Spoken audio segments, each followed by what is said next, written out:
Welcome to Know the Word, Live the Word. This is Chris Bender. For the last several decades, the so-called new atheists have been winning converts to their religion by banging the drum of reason. Make no mistake, atheism is a type of religion that requires more faith than anyone now could reasonably have. You see, up to the 20th century, most scientists had concluded that the universe was eternal, meaning they believed the universe never had a beginning. Well, with the growth of modern science and with significantly more research, it has been definitively confirmed that the universe did have a beginning. But here's the clincher. All the scientific data points to the universe being created out of nothing. So can anyone truly be an educated, honest atheist?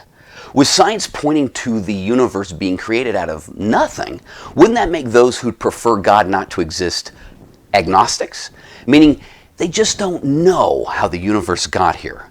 Since all that we see developed from nothing, how can anyone truly say there can't be a God? No honest person who isn't fooling themselves believes that anything can come from nothing. This is why some scientists point to aliens possibly creating our universe. But that just begets another question. Where do the aliens come from?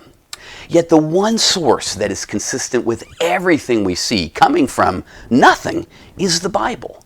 God, who is unseen, spoke the universe, including our world, into existence. You can call it the Big Bang if you want, which may fit since God's voice sounds like mighty thunder.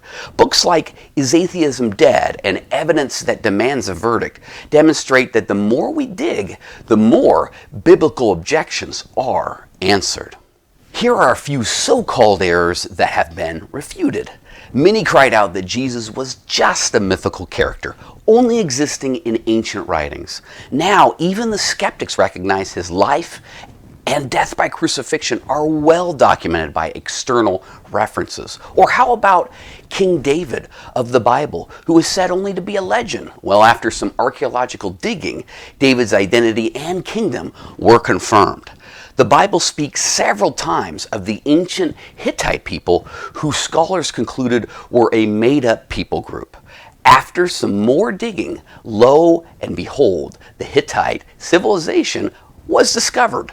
In Daniel 5, Belshazzar is listed as king of Babylon.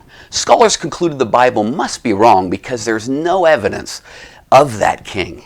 You guessed it, a little more digging, and it was discovered that Belshazzar ruled as co-regent in Babylon while his father Nabonidus was away. Then many claimed that the book of Acts was riddled with errors containing locations and titles that existed nowhere else in the ancient world. Yet, again, Luke was vindicated as being accurate as more and more discoveries occurred. This all points to the fact that the Bible is reliable. The Word of God can be trusted. So the most reasonable option is to seek God now with all your heart.